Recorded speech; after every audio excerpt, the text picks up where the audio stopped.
नमस्कार, मैं हूं आपके साथ में मानसा मलिक। यूपी में जब से योगी आदित्यनाथ की सरकार बनी तब से यूपी के माफियाओं की शामत आ गई। हालात ऐसे हो गए जो कानून को चुनौती देते थे, उन पर योगी आदित्यनाथ ने कानून का ऐसा हंटर चलाया कि वो सलाखों के पीछे पहुंच गए। आज मुख्तार जैसे गैंगस्टर के गुनाहों की सजा सुनाई जा रही है। जो खुद को खुदा समझते थे वो आज घुटनों के बल पर आ गए।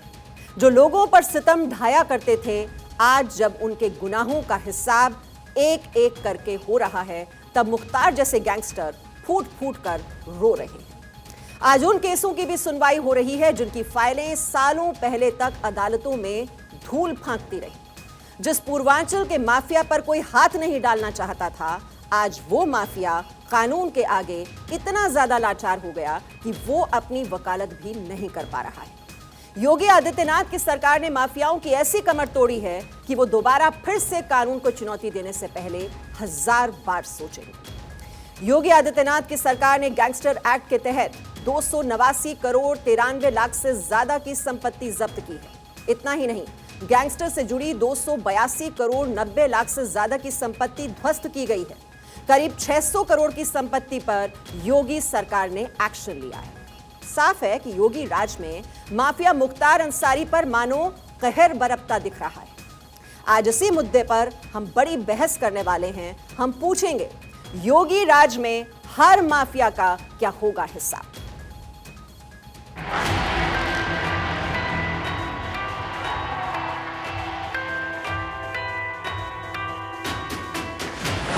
गैंगस्टर टूट रहा, फूट फूट कर रो रहा। 26 साल बाद गैंगस्टर के गुनाहों का हिसाब। आपने देखा होगा टेलीविजन में वो दृश्य, जब उत्तर प्रदेश में जब हमारी सरकार आई और वहां के माफिया भागने लगे। एक एक गुनाह का योगी राज में हिसाब। आपको इस पारिवारिक पृष्ठभूमि का कोई लाभ नहीं दिया जाएगा। 10 वर्ष के सश्रम कारावास तथा 5-5 लाख के अर्थदंड से दंडित किया है। यह जो लीगल इशू है कि डीएम का सैंक्शन चार्जशीट पर नहीं है। योगी के डर से मुख्तार के मददगार भागे। गाजीपुर न्यायालय ने मुख्तार अंसारी को सजा सुनाई। मैं न्यायपालिका को धन्यवाद देता हूं जिन्होंने 10 साल की सजा सुनाई और 5 लाख रुपए जुर्माना लगाया। तो एक माफिया ने पंजाब में आकर के कांग्रेस की सरकार की यहाँ शरण ली थी और मैं सुप्रीम कोर्ट तक लड़ा था, फिर उस माफिया को यहाँ से वापस उत्तर प्रदेश में लेकर गए। योगी का एक्शन, माफियाओं को टेंशन।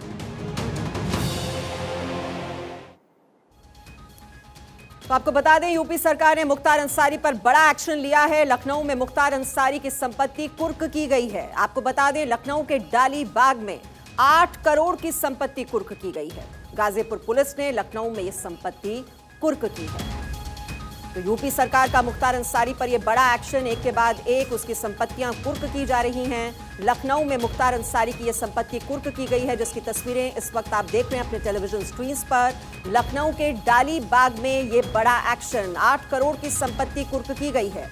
गाजीपुर पुलिस ने लखनऊ में यह बड़ी कार्रवाई की है। इसी पर और डिटेल्स हम ले लेते हैं। हमारे सहयोगी अवनीश विद्यार्थी इस वक्त हमारे साथ जुड़े हुए हैं। अवनीश, एक के बाद एक ये कई संपत्तियां कुर्क की जा रही हैं, चाहे वो मऊ में हैं, चाहे लखनऊ में हैं, गाजीपुर में, लगातार हम देख रहे हैं एक के बाद। और ये जो तस्वीरें आप हमें पहुंचा रहे हैं, जरा इसके बारे में डिटेल दीजिए कि ये 8 करोड़ की संपत्ति बताई जा रही है जो कि कुर्क की गई है आज। जी हाँ, बिल्कुल। ये 8 करोड़ रुपए की संपत्ति है और मैं जिस वक्त मौजूद हूँ इसी संपत्ति पर, ये मेरे पीछे जो बोर्ड लगा हुआ है आप देख पा रहे हैं, ये बोर्ड जो है बानगी है। गाजीपुर पुलिस, गाजीपुर प्रशासन की तरफ से ये कार्रवाई की गई है और उसमें मुख्तार अंसारी के गिरोह के खिलाफ जो गैंगस्टर और तमाम सारे मामले दर्ज किए गए थे, उसी प्रक्रिया के तहत जो संपत्तियां जो है वो अर्जित की गई थी, उन संपत्तियों को जो है वो सीज करने की कार्रवाई इस वक्त चल रही है और उसी प्रक्रिया में इस संपत्ति को दर्ज किया, जो है जब्त किया गया है। ठीक मेरे पीछे जो आप देख पा रही हैं दूसरी बिल्डिंग, दूसरा जो वो है भूमि है उसको भी जो है वो सीज किया गया। और ये जो आपको बिल्डिंग दिखाई पड़ रही है इसकी भी कीमत करोड़ों में आकी जा रही है। ये भी बिल्डिंग जो है इसको बाकायदा सीज कर दिया गया है, पूरी तरीके से इसको सीलबंद करके नगर निगम के हवाले जो है ये पूरी संपत्ति की गई है। इसकी अब जिम्मेदारी जो है वो लखनऊ के नगर निगम की होगी, उसकी जिम्मेदारी होगी कि वो इस संपत्ति की देखरेख करे। तो बेहद महत्वपूर्ण था, खासतौर पर जब से मुख्तार अंसारी के खिलाफ योगी सरकार ने अपनी कार्रवाई तेज की है तभी से लगातार इस तरह की संपत्तियों पर कार्रवाई की जो सिलसिला है वो बदस्तूर जारी है। अब तक 250 करोड़ रुपए से ज्यादा ऐसी संपत्तियां जो मुख्तार अंसारी या उसके परिवार से जुड़ी हुई हैं उनके सीजर की कार्रवाई हो चुकी है। इससे पहले जो है उससे जुड़े हुए जो लोग थे, चाहे उसके ट्रांसपोर्टर्स हों, दूसरे कोयले के कारोबार से जुड़े हुए लोग हों, दूसरे और उद्योग धंधों से जुड़े हुए लोग हों, उनके खिलाफ भी उनकी संपत्तियों को सीज करने की कार्रवाई, उनकी संपत्तियों को आइडेंटिफाई करने की कार्रवाई हुई। इधर दूसरी तरफ उन्हीं कार्रवाइयों के आधार पर जो एक पूरी रिपोर्ट जो है वो यूपीएसटीएफ ने सौंपी थी जो है ईडी को, उस रिपोर्ट के आधार पर मुख्तार अंसारी, उसके बेटे अब्बास अंसारी को जेल भेजा गया, उनके साले को जेल भेजा गया। उनकी पत्नी से लगातार पूछताछ चल रही है। विकास कंस्ट्रक्शन, दूसरे और ऐसी तरीके से निर्माण जो कंपनियां हैं लगातार उनकी पड़ताल जो है वो की जा रही है और उसी के माध्यम से शिकंजा जो है वो लगातार कसते जा रहा है। और अब चौथे दिन की पूछताछ मुख्तार अंसारी से इस वक्त ईडी के प्रयागराज स्थित कार्यालय पर लगातार हो रही है।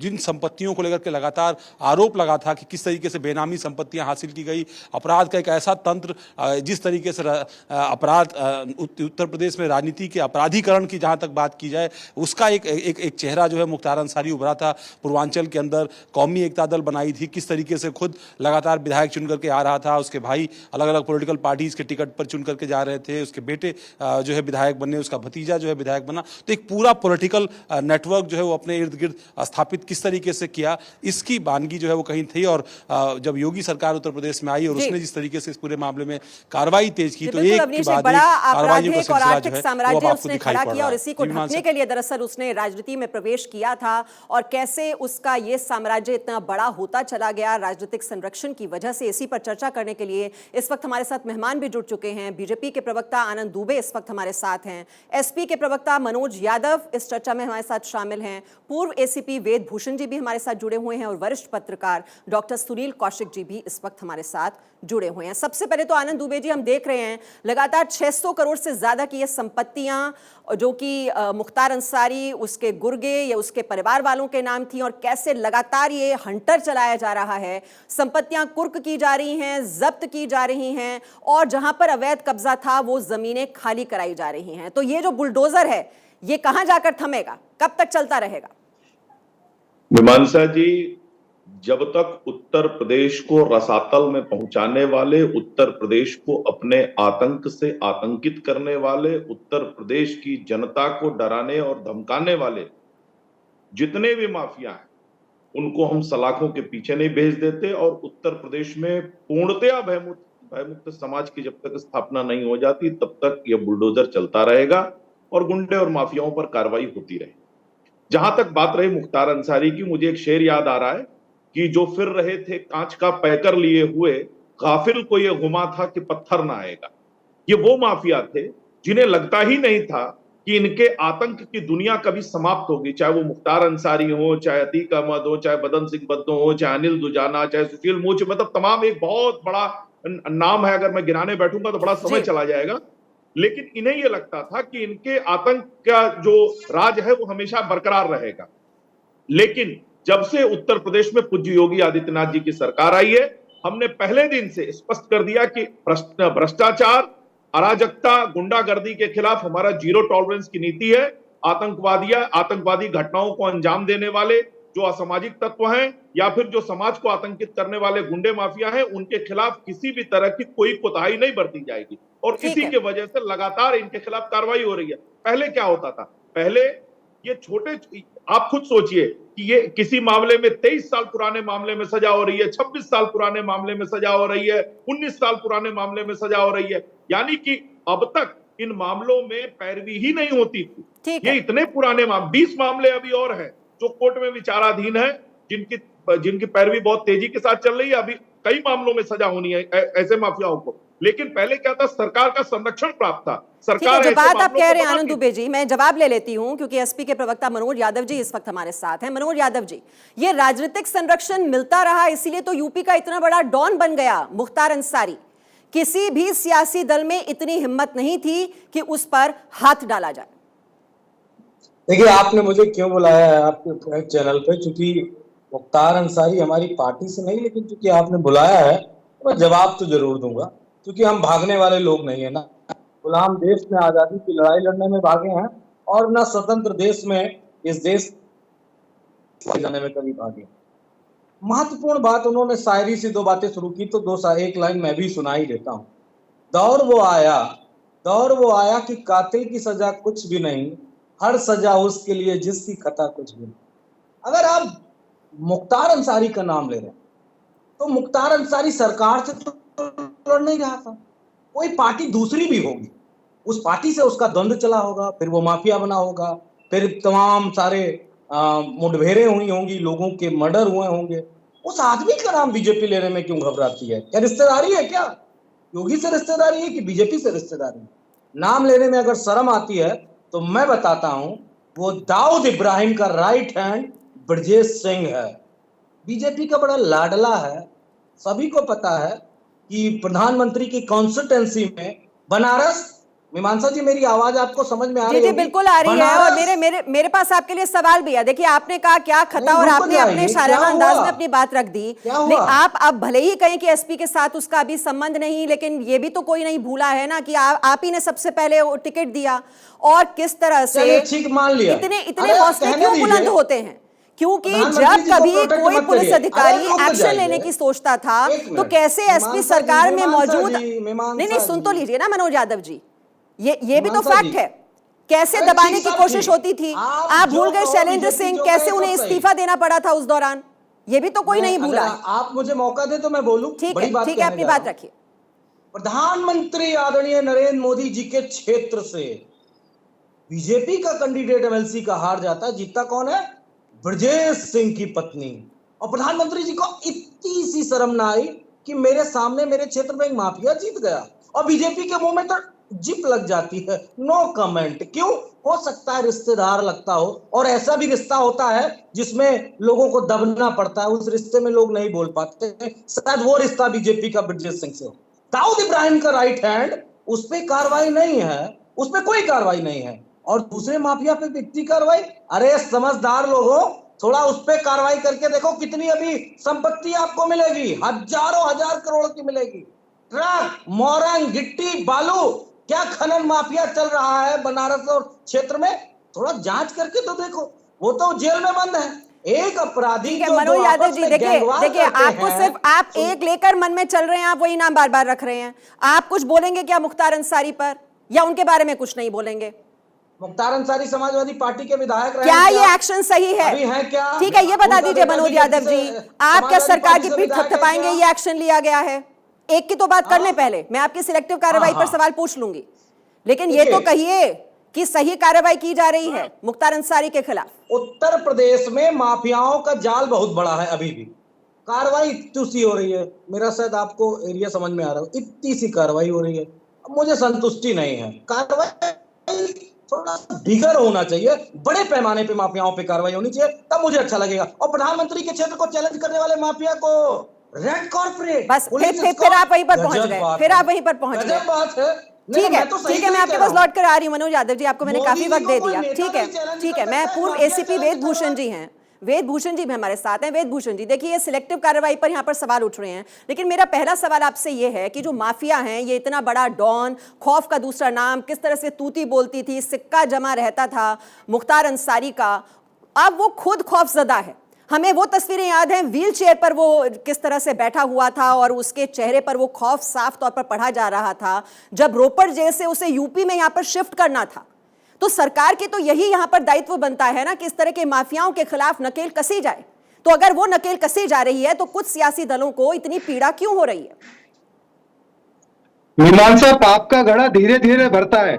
26 साल इस घड़े को भरने में लग गए, कौन सा ऐसा ऑफेंस है, हीनियस क्राइम है जो इस अपराधी के खिलाफ नहीं है? आप उसकी कितनी भी सिफारिश कर लें, जो समाजवादी पार्टी के मेरे दोस्त बैठे हुए हैं उनके खिलाफ लैंड ग्रैबिंग, मर्डर, एक्सटॉर्शन, ऐसी ऐसी चीजों का वो राजनीतिक देश की भावना करते हैं और राजनीतिक संरक्षण की वजह से वो आज तक यहाँ पनपते रहे। उनके 250 गुर्गे हैं, 250 से ऊपर ज्यादा गुर्गे हैं। प्रॉपर्टीज आपने उनकी गिनाई, कितनी उनकी प्रॉपर्टीज हैं? उन्होंने एडिशनल एसपी के ऊपर अटेम्प्ट किया मर्डर का, कांस्टेबल को अपने गुर्गे से मरवा दिया।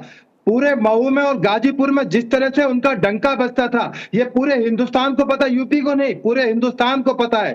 पर अब जब उनको सजा मिल रही है, अदालतों पर विश्वास लोगों का जमेगा। इस तरह के अपराधियों को सजा मिलने पर ही एक आम और गरीब जनता जो यूपी की है, चाहे पूरे हिंदुस्तान की है, उनका विश्वास इस अदालतों पर जगेगा। ये जरूरी था, वक्त की, ये बहुत अच्छे समय पर निर्णय आया है। ऐसे लोगों को मैसेज जाएगा कि जो इस तरह के गैंगस्टर्स हैं उनको ना कोर्ट बख्शीश करेगी, ना उनके लिए पुलिस को ये स्कोप रखती है। ये एक बहुत अच्छा निर्णय है, इसका स्वागत किया जाना चाहिए। बजाय क्रिटिसाइज करने के कि उसके खिलाफ एक्शन क्यों नहीं हुआ, इस बेचारे गरीब आदमी के खिलाफ इतना इनोसेंट बताया जा रहा है। यादव साहब उसको ऐसा प्रोजेक्ट कर रहे हैं जैसे बहुत इनोसेंट और बहुत शरीफ आदमी थे। वो और चोरों की बात कर रहे हैं, अपने बड़े डकैत की बात नहीं कर रहे कि वो चोर का अच्छा है, ये डकैत कम है। तो थोड़ा शर्म लिहाज करें यादव जी, इस तरह की बात ना करें। आप कोर्ट की विश्वसनीयता पर आप सवाल पैदा कर रहे हैं। कोर्ट ने ट्रायल के बाद में, 26 साल के ट्रायल के बाद में गवाहों को मरवा दिया गया, गवाहों को डराया गया। उसके बावजूद भी हमें अपने न्याय व्यवस्था पर विश्वास रखना चाहिए।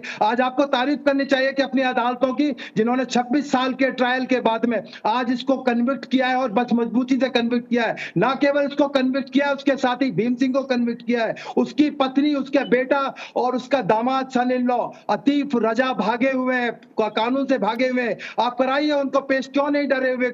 इतनी प्रॉपर्टीज आपके टेलीविजन पर दिखाई जा रही है, कहां से आ गई? क्या वो उनके बुजुर्ग छोड़कर गए थे? तो ये जो तमाम प्रॉपर्टीज है अभी नकेल कसनी शुरू हुई है पीएमएलए एक्ट के तहत, उनके खिलाफ अभी कार्रवाई जारी है। जी बिल्कुल, जो बात आप कह रहे हैं वेद भूषण जी, इसी पर मैं कमेंट चाहूंगी। डॉक्टर सुनील कौशिक भी हमारे साथ हैं। जो बात कह रहे हैं डॉक्टर सुनील कौशिक, वेद भूषण जी के जो जितने मुकदमे हैं तो उनमें तेजी तो लानी होगी, उन्हें अंजाम तक पहुंचाना होगा। लेकिन ये अगर सरकार की जो मंशा है उसको लेकर सवाल तो पूछे जाएंगे अगर राजनीतिक संरक्षण ऐसे अपराधियों को, ऐसे माफियाओं को दिया जाता रहेगा।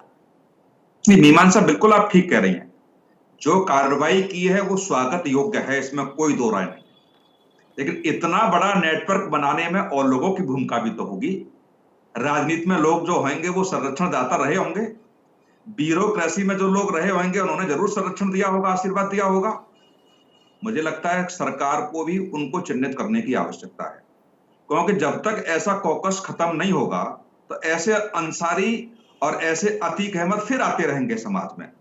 मुझे लगता है कि जो अंसारी के साथ कार्रवाई हुई है उसके साथ साथ उस कॉकस को भी तोड़ने की सरकार कार्रवाई करे, जिनके संरक्षण में हो सकता है वो ब्यूरोक्रेसी के लोग हों, हो सकता है राजनीतिक दलों से संबंध रखते हों, क्योंकि इतना बड़ा साम्राज्य 2-4 महीने में या 2-4 साल में नहीं बन सकता। पहले भी बीजेपी की सरकार रही है, बहुजन समाज पार्टी की रही, सपा की रही, फिर बीजेपी की आ गई। तो ये भी नहीं कह सकते कि साहब बीजेपी की पहली बार सरकार आई है और 2 दिन में ही अंसारी खड़े हो गए। दूसरी बात मैं कहना चाहूंगा कि जो अतीक अहमद हैं, जो साबरमती जेल में बंद है, जरा योगी जी या योगी सरकार उनको भी एक पत्र भेज देती। जो आपने अभी योगी जी को दिखाया कि साहब पंजाब में बंद थे, हमने बुलवा लिया, तो साबरमती जेल में अतीक अहमद बंद है 1 साल से, उनकी बड़ा खातर तवज्जो हो रही है वहां पर। निश्चित तौर से कार्रवाई तो हो रही है, लेकिन एक पत्र उत्तर प्रदेश के शासन ने उनको भी लिख दिया होगा कि आपको भी आवश्यकता है यहाँ उत्तर प्रदेश के न्याय व्यवस्था में आने की, आप पे भी कुछ बड़ी कार्रवाइयां होनी है। जो ब्रजेश सिंह का नाम लिया, बिल्कुल सही बात है, ब्रजेश सिंह पे भी बड़ी कार्रवाई होनी चाहिए। जब सिलेक्टिव कार्रवाई होती है तो सवाल खड़े होते हैं। ठीक है, इसका मैं जवाब ले लेती हूँ। जो बात आप कह रहे हैं यही सवाल मनोज यादव जी ने भी उठाया था। तो आनंद दुबे जी, ये सिलेक्टिव कार्रवाई क्यों हो रही है? सिर्फ एक माफिया को दिखाकर कि आप ये एक्शन ले रहे हैं, यही आपकी जिम्मेदारी पूरी नहीं होती। ब्रजेश सिंह का नाम भी आ रहा है जैसे, और ऐसे तो बहुत अनगिनत माफिया हैं। तो ये सिलेक्टिव कार्रवाई को लेकर अपना जवाब दीजिए। और जो बात उठाई गई है कि ब्यूरोक्रेसी में भी तो ऐसे लोग रहे होंगे कि इतना बड़ा साम्राज्य खड़ा हो गया, तो उन्हें भी तो चिन्हित कीजिए। देखिए, उत्तर प्रदेश की सरकार कोई भी सिलेक्टिव कार्रवाई नहीं कर रही है। जो भी माफिया हैं, जो भी कोई गुनाह कर रहे हैं, उनके खिलाफ सख्त से सख्त कार्रवाई की जा रही है। मैं नाम गिना दूंगा पूरब से पश्चिम तक, उत्तर से दक्षिण तक, कि किसकी और हर जाति, हर धर्म, जो एक परसेप्शन। आनंद दुबे जी, नाम तो उन्होंने ले लिए, उन 2 पर ही आप जवाब दे दीजिए। मैं बता रहा हूं, मैं आपको बता रहा हूं, सुन लीजिए। कुल मिलाकर ये है कि मुख्तार अंसारी हो या उनके परिवार के लोग हो या अतीक अहमद हो या उनके परिवार के लोग, ये लोग समाजवादी पार्टी के टिकट पर चुनाव जीतते रहे। एक वक्त था कि अखिलेश यादव जी ने यह कहा कि मुख्तार अंसारी और उनके परिवार को चाचा जी शामिल कराना चाहते हैं, इसलिए चाचा जी से उनकी बात बिगड़ गई। लेकिन बाद में उसी मुख्तार के परिवार के लिए प्रचार करने गाजीपुर तक गए, उसी मुख्तार अंसारी के परिवार को आगे बढ़ाने में रहे, और यहां तक कि मुख्तार अंसारी के बेटे तो चुनाव में कहते थे भैया की सरकार आने दो, कहेंगे 6 महीने किसी अधिकारी का ट्रांसफर नहीं होना चाहिए, यहीं रखेंगे और यहीं बताएंगे। लेकिन ईश्वर को वो मंजूर नहीं था और आज वो बेचारे खुद भागे भागे फिर रहे हैं। उनके ऊपर भी कई तरह के मुकदमे दर्ज है। तो पहली बार ये हुआ है कि उत्तर प्रदेश में बिना भेदभाव के सबके जो भी माफिया है उनके ऊपर कार्रवाई हो रही है। हाँ, अब्बास अंसारी भी तो भागे हुए हैं आनंद दुबे जी। जी, उनके बेटे भी तो भागे हुए हैं, उनके खिलाफ भी बहुत से केस हैं, उनकी पत्नी के खिलाफ केस हैं, उनके दूसरे बेटे के खिलाफ भी केस हैं, और पुलिस की टीम गठित है, उनके खिलाफ जो है कार्रवाई चल रही है और जल्द से जल्द वो शिकंजे के पीछे होंगे। लेकिन एक इन्होंने अभी ये कहा कि हमारे रिश्ते हैं। अरे साहब, आपके रिश्ते तो जग जाहिर है, आपके रिश्ते तो गायत्री प्रजापति जी से भी जग जाहिर है, जिनके ऊपर बलात्कार का मुकदमा था, अपराध का और घोटाले का आरोप था। उनको आप मंच पर बैठाकर जो है उनकी पूजा करते रहे, आरती उतारते रहे। आपके रिश्ते तो अतीक अहमद से जग जाहिर है, आपके रिश्ते तो मुख्तार अंसारी से जग जाहिर है, आपके रिश्ते तो तमाम गुंडे माफिया, अभी आपके विधायक अवैध शराब कांड में जो है वो जेल के अंदर रमाकांत यादव, तो इनके तो चाहे वो तस्कर हो या शराब माफिया हो, गुंडा हो, सबसे इनके रिश्ते निकल आते हैं। यहां तक कि उत्तर प्रदेश में जब आतंकवादियों की गिरफ्तारी होती है तो भी अखिलेश यादव जी को तकलीफ हो जाती है। वो कहते हैं चुनाव के लिए गिरफ्तारी की जा रही है। जब देश की सेनाएं सर्जिकल स्ट्राइक करती हैं तब भी ये सबूत मांग लेते हैं, कहते हैं सबूत लाओ, दिखाओ कहां सर्जिकल स्ट्राइक किया। तो इनको तकलीफ जो है वो हर जगह हो जाती है, चाहे गुंडों पर कार्रवाई हो, आतंकवादियों पर कार्रवाई हो, भ्रष्टाचारियों पर कार्रवाई हो, क्योंकि सबकी जो साठगांठ है और सबकी जो लकीर है वो जाकर समाजवादी पार्टी के। ठीक है, जवाब देना चाह रहे हैं मनोज यादव जी आपके सवाल का। मनोज यादव जी, अब इसमें सियासत तो आड़े नहीं आनी चाहिए। मीमांसा जी, अगर किसी माफिया पे बहस हो रही तो माफिया तक रहें, अगर सेना पे जा रहे हैं तो मेरा सवाल भी सुन लीजिए। हम तब मांगते हैं सर्जिकल स्ट्राइक पे आपसे जवाब जब हमारे देश के 50 नहीं, आज टॉपिक पे ही रहते हैं। आज माफियाओं की बात हो रही है मनोज यादव जी, वो अलग सवाल कर लेंगे, वो अलग सवाल कर लेंगे। पाकिस्तान जैसा इत्तू सा देश, इतना बड़ा पाकिस्तान का देश जो उत्तर प्रदेश के बराबर नहीं है, वो हमारे 50 सैनिकों को मारता है। मनोज यादव जी, मैं सेना पर नहीं कर रही है डिस्कशन, आप इस पर रहिए, टॉपिक पे रहिए। बस 2 मिनट है सर, मेरे पास सिर्फ 2 मिनट है, आप टॉपिक पर रहिए।